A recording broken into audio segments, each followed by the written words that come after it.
We're back with more coffee stories. Dave and Ian here from the Driftaway roasting team, previewing our cold brew offerings for the months of June and July.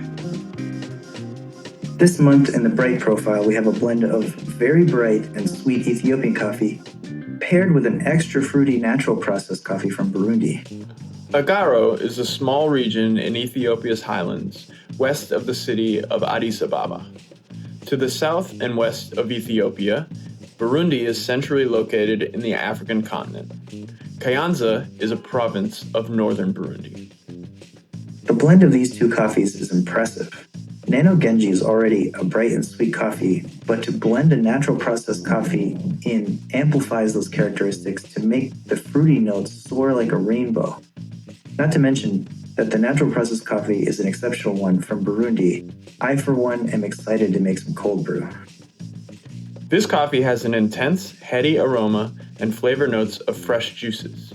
It makes for a very refreshing cold brew on a hot day. We recommend brewing it by steeping the mesh coffee bag for 16 hours at room temperature while following the recipe instructions included with your order. When the coffee is ready, simply remove the compostable mesh bag and dispose of it. For more info about this coffee, visit its page on our site at driftaway.coffee/EAC and follow the links in the description below for our other offerings this month.